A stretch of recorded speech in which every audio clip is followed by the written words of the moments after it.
ผมต้องการสรุปชื่อ Product ตามกรุ๊ปแบบนี้นะครับอย่างเช่น Fruit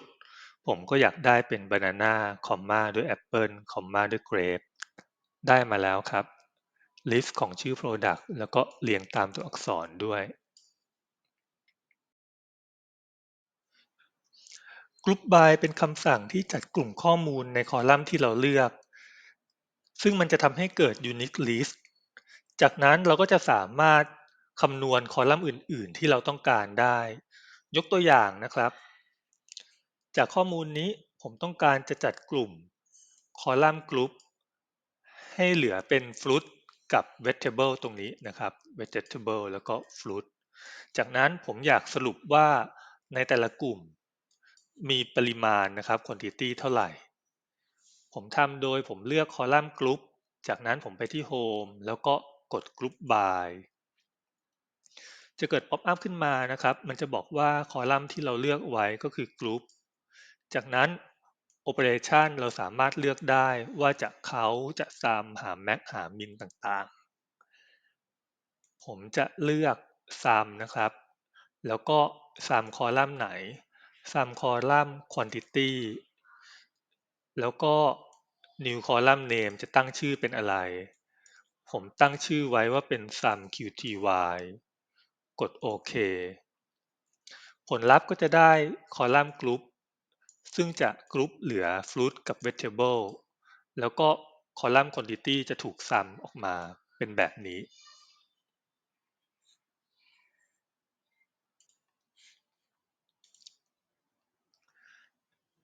ทีนี้ผมอยากได้ sum amount ด้วยนะครับผมกลับไปที่ตรงนี้นะครับแล้วก็กดเครื่องหมายเกียร์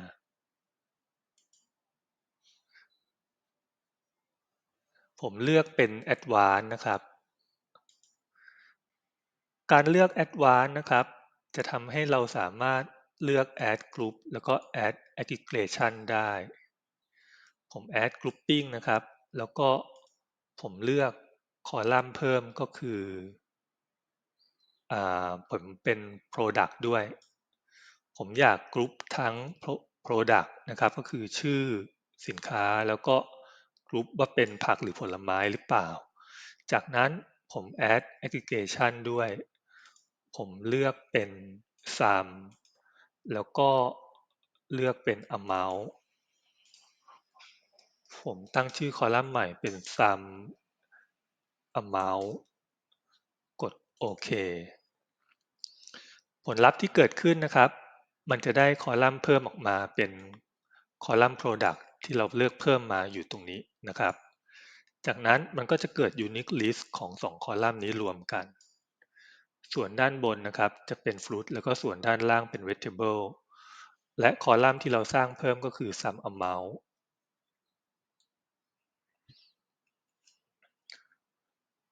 เราลองมาดู M code ของสูตรนี้กันนิดหนึ่งนะครับการใช้คำสั่ง group by จะเกิด M code ชื่อ table.group โครงสร้างของมันนะครับมันจะอ้างอิงที่ table table ในที่นี้ก็คือ source ก็คือสเต็ปก่อนหน้าตรงนี้นะครับตัวแรกตัวที่สองก็คือก้อนนี้ก็คือคอลัมน์2คอลัมน์นี้ที่มันกรุ๊ปตอนนี้มันกรุ๊ปคอลัมน์ชื่อกรุ๊ปกับ product จากนั้นมันก็จะสร้างคอลัมน์ที่ aggregate นะครับที่ประมวลผลออกมาคอลัมน์แรกก็คือ sum product คอลัมน์ที่สองก็คือ sum amount ผมขอจัดตรงนี้ให้ดูง่ายๆนิดหนึ่งนะครับผมเคาะตัวนี้ลงมา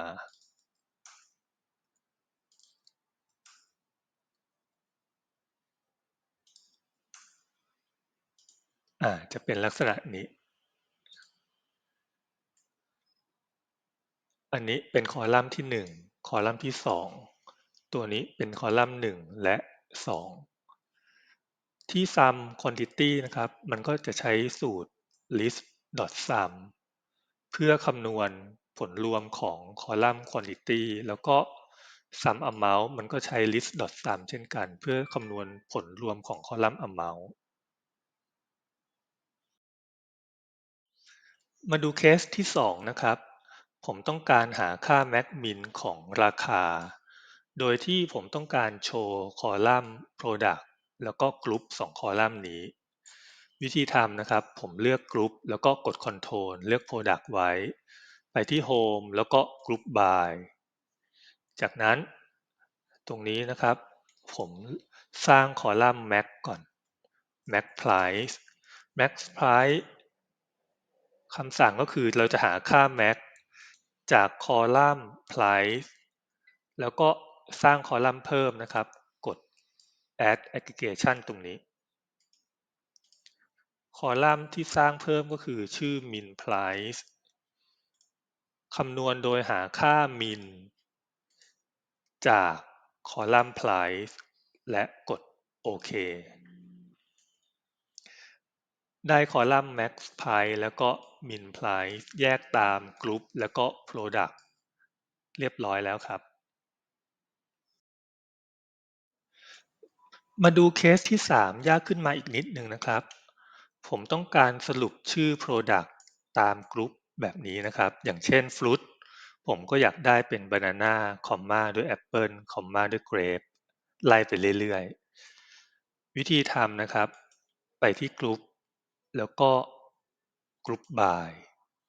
แต่ว่าคำสั่ง Group by ตอนนี้เราจะเลือกที่เป็น all row ผมตั้งชื่อคอลัมน์ใหม่ว่าเป็น all product กดโอเค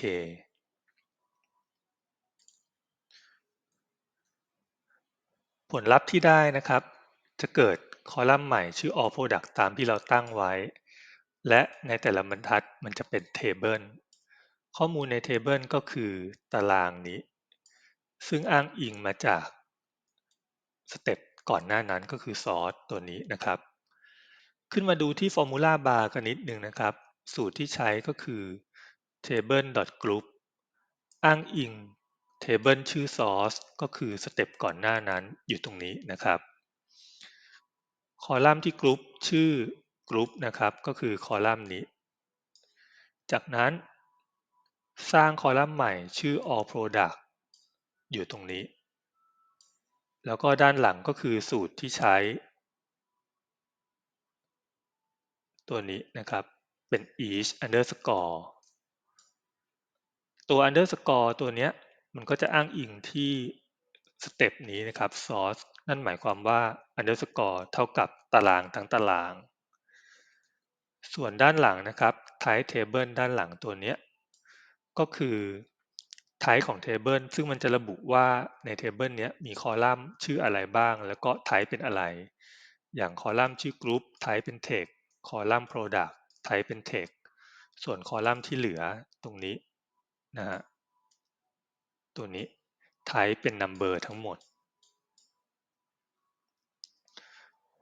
ผมจัดคอลัมน์ใหม่นะครับผมกดแท็บลงมาตัวนี้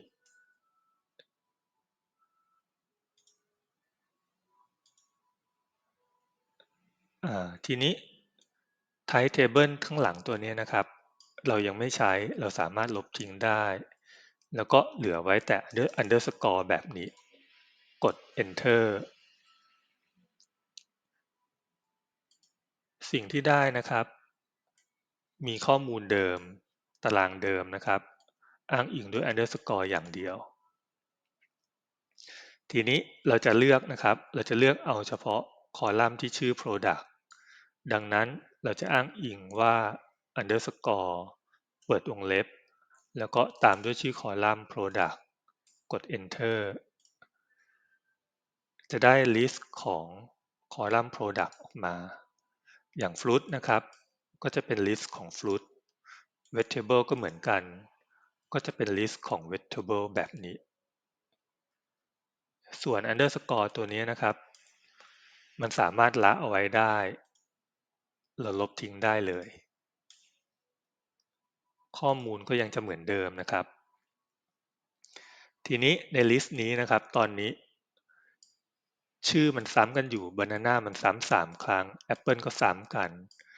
เราอยากได้ลิสต์ข้อมูลที่ชื่อไม่ซ้ำนะครับเราใช้คำสั่ง list distinct นะครับ distinct เปิดวงเล็บแล้วก็ปิดวงเล็บหลัง product enter นะครับ ได้ list ค่าที่ไม่ซ้ำกันแล้วจากนั้นเราจะรวมค่าของแต่ละบรรทัดนี้นะครับเข้าด้วยกันแล้วก็กั้นด้วยเครื่องหมายคอมมาเราจะใช้คำสั่ง text.combine เปิดวงเล็บ combine ก้อนนี้นะครับแล้วก็เชื่อมด้วยเครื่องหมายคอมมาแล้วก็ปิดวงเล็บ enter ได้มาเรียบร้อยแล้วครับ list ของ product แต่ว่าตอนนี้มันไม่ได้เรียงตามตัวอักษรมันเอา B ขึ้นก่อน A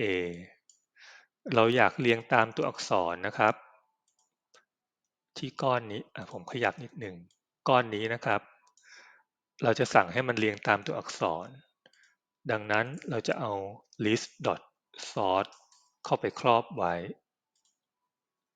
ปิดวงเล็บแล้วก็ enter